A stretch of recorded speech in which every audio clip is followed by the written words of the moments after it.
Hey there folks, and welcome back to Foxfire Armory. For those of you who are new to the channel, welcome. Today we are going to cover a few things that have been happening around the country and around the world. And the first of those things that we're going to get into here, because we got a lot to cover in a short amount of time, is the diesel shortage that we've talked about in the past. And I know I've been late on the videos and haven't really been keeping up, but we're going to get back to that now, get back into the swing of things, and hopefully get these out more regularly to you guys. So with the diesel shortage that we're currently seeing, we currently have about 25 days left. In the entire United States, we have about 25 days left, roughly, worth of diesel. So for those of you who are new to the channel and who haven't really been keeping up on the diesel shortage, even for those of you who have been paying attention, essentially what that means for the rest of us here in the United States especially, the diesel, which is required for all the trucking industry, transportation, to get goods and services across country, things like grocery store shelves, right? Anything, clothing, cooking, all that kind of stuff, is basically going to come to a grinding halt. And the United States uses what's called a just-in-time delivery system.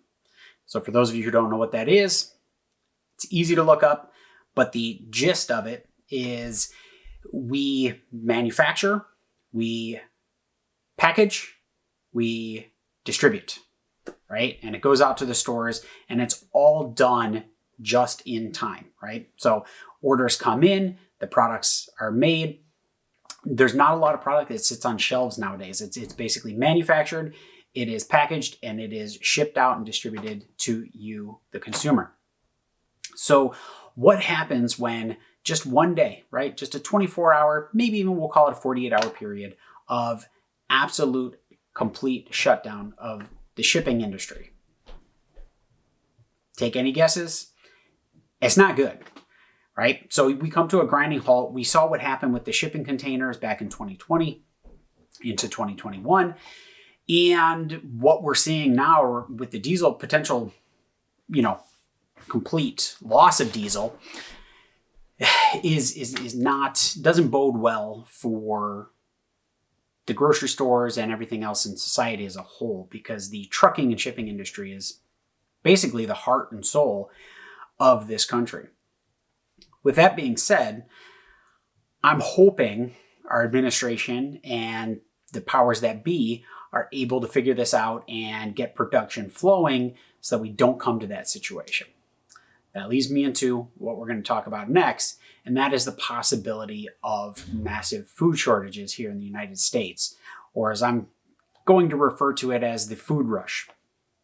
So if we run into that situation where the trucking stops and the supply chain is disrupted and the shipping just stops, right? So your grocery stores are not receiving deliveries, which means they're not putting groceries on the shelves. What you're going to end up having is similar to what we saw with the toilet paper shortage. Still laugh at that to this day for a respiratory infection. Is you're going to see people flood the stores, buying up as much as they can, as fast as they can, which will completely decimate the grocery stores and wipe out pretty much everything that's on the shelves.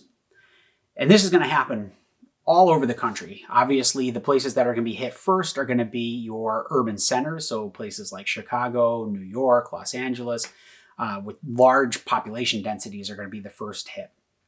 And then that will branch out to the rest of the country very slowly. Hopefully, not fast. It'll kind of trickle its way out and happen slowly. But ultimately what could happen, which is the food rush, is you're going to get places like that are moving out into the more rural areas that are going to start traveling to buy their groceries and doing the same thing, stocking up and food rushing and bringing that stuff home.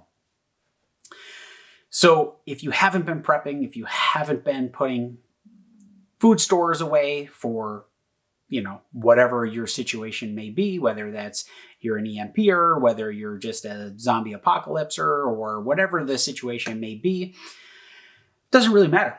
You should be having food stores, and you should be having at least enough food to weather you through some sort of situation.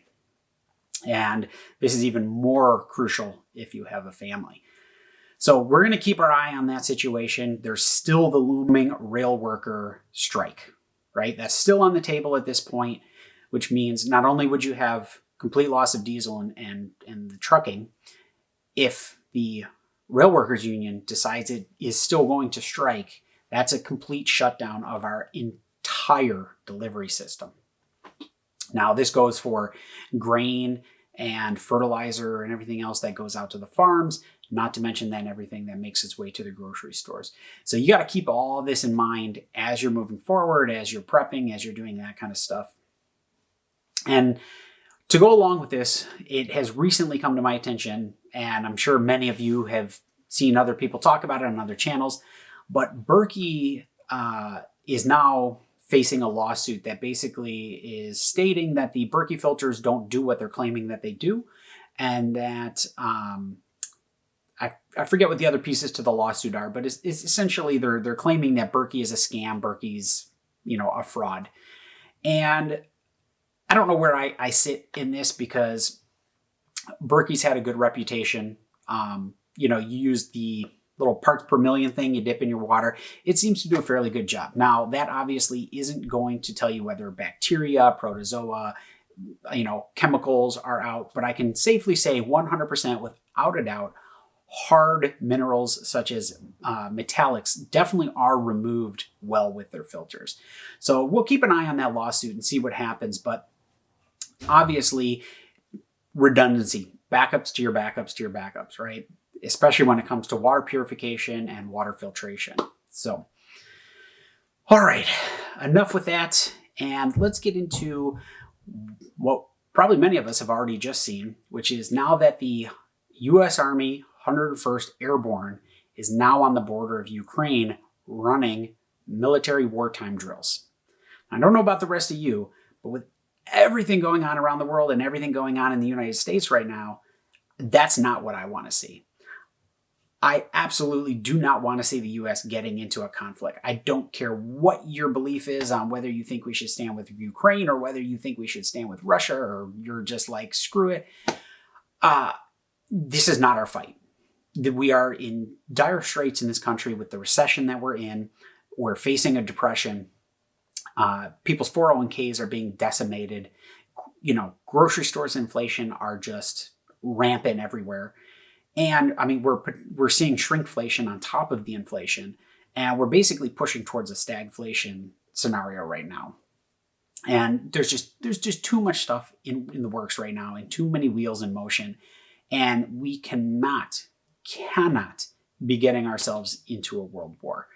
And that's just plain and simple fact of the matter. We need to stop being the world police, and we just need to let this play out how it's going to play out at this point. And that's not to say that, the people of Ukraine aren't fighting for their freedom or whatever. I really am not that close to the situation, because I'm super anti-war, and I don't believe that we should be meddling in, countries' affairs like that. Now, there's a time and place for it, and personally, I don't think now is the time nor the place for it. So we're going to keep our eye on that developing situation there. And obviously, that doesn't bode well for things currently happening with the products that we get out of Ukraine. And I'm going to go out on a limb here, and I'm going to assume that the reason that the United States really wants to get their mitts on Ukraine and keep their mitts on Ukraine is for the massive amounts of lithium deposits that are known to be in Ukraine. Especially with the fact that the Biden administration is pushing this green technology and EV stuff as hard as they are. And the fact that we know that there is a worldwide shortage in lithium and other rare earth minerals specific to electric vehicles, it seems to me that essentially we're going to go to war over that, right? And the agenda to push excessively, in my opinion, the green technologies. So, like I said, we're going to keep our eye on that, and we'll see how things go and how things progress. But again, that is just another reason for things like what we got right up here, and that is the Jase case. So if you haven't looked into that, obviously there's links in the description to that, and it's just an affiliate link. So I do get a commission off of that if you guys decide to purchase it. But I almost just ran into a situation where I had to dip into my personal Jase case. And they do offer them now for families. So if you are a family and you need to get it for multiple family members, you can do that. And like I said, with everything going on, and if there's disruptions to shipping, medications may be delayed, and just having that resource there for yourself is going to be a very, very crucial piece to the puzzle. And then the last thing that I'm going to go over, because I'm going to try to keep this video short, and we'll try to keep them a little bit shorter so that we can knock more out week by week here for you guys. And that is the number one thing that everyone should be prepping. The number one is knowledge, because without knowledge, every tool, every gadget in the world means nothing. It really means nothing, because if you don't have the skills and you don't have the knowledge to go do the things, the tools to help do the things really are pointless. So I got a whole bunch of books up here, kind of hidden behind stuff.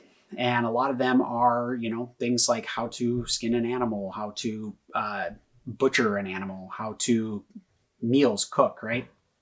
Some of it is going to be things like how to build shelters or put together snares for trapping, how to purify water if you don't have a water purification. And it's great to have these books because they're great resource, great reference, but you need to take the material that is in these books and you need to be putting it to practical application. Whether that's just, hey, let me try to start a fire with a piece of flint and tinder or 2 pieces of wood and, doing the bow and tendril method where you're getting some good pressure and trying to start it that way. You really need to be putting that knowledge to use, and you need to be obtaining that knowledge. So I'm going to leave it there for you guys. And as always, if you guys like the content, please like, share, subscribe. It's the best way to get it out there. YouTube has really been hammering the self-sufficiency and the self-reliant channels as of late, and the reach is it's not there. So as always, I appreciate everyone who subscribed. And to those of you who are not, hey, hit that subscribe button. You won't be disappointed. So until next time, Brian with Foxfire Army. See you guys later.